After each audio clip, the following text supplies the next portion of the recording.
ఈరోజు మనము పండు చేపలు, మ్యాన్ చేప బోడ్లు, జనపాయి, పండు చేపల లివరు ఏ విధంగా చేసుకోవాలో చూద్దాము.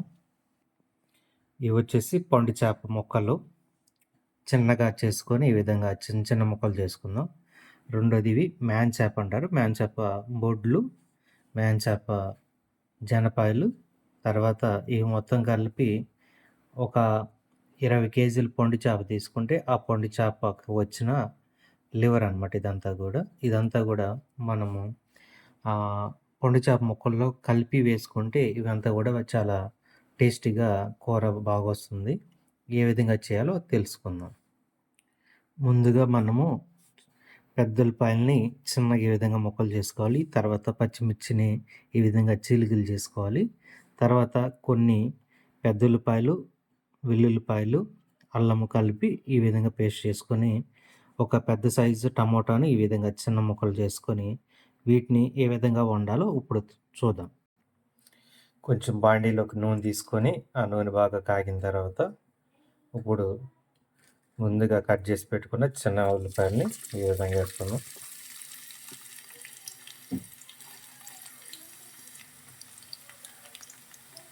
డైరెక్ట్ మిక్సింగ్ చేసుకోవచ్చు, కానీ ఇలా చేసుకుంటే ఇవి కొంచెం వేగితే సన్నగా బాగుంటుంది.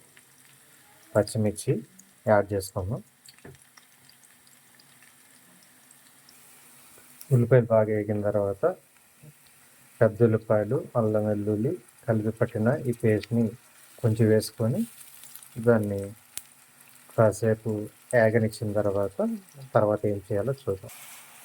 అల్లం అడుగంటకుండా కొంచెం సాల్ట్ వేసుకొని కలుపుకుంటే అడుగంటదు.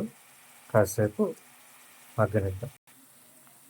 అల్లం పేస్ట్ అంతా కూడా వేగిన తర్వాత, ఉల్లిపాయలు అంతా వేగిన తర్వాత టమాటాలు వేసుకొని ఇవి కూడా కాసేపు ఆయిల్ వేగనిచ్చిన తర్వాత చేప ముక్కలు వేసుకుందాం. టమాటా ముక్కలు కూడా మగ్గిన తర్వాత ఇది చేప ముక్కలు వేసుకుందాం.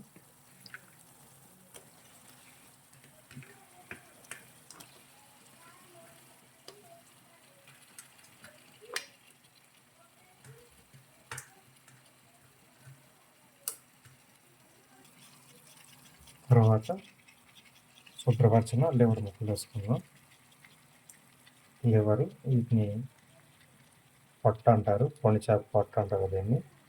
ఇవి ఒక 15-20 కేజీలు పొండి చేప అయిందంటే ఆ పైన వచ్చి ఆ పొట్టకి రేట్ ఎక్కువ ఉంటుంది. చిన్న చిన్న వాటికి అంత రేట్ ఉండదు కాబట్టి మనకి దొరికింది తీసుకున్నాము.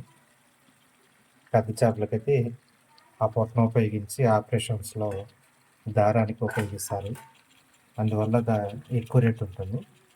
తర్వాత మ్యాన్ చేపలు బొడ్లు వేసుకుందాం.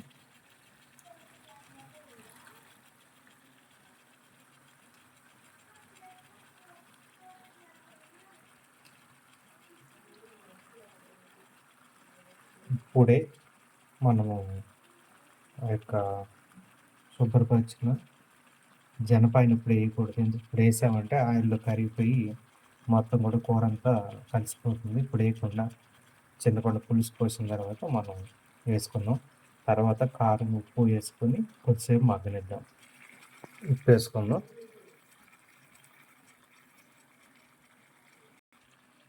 కారం వేసుకుందాం.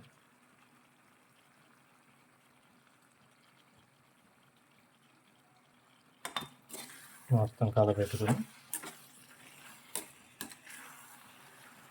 కొద్దిసేపు మగ్గనిద్దాం.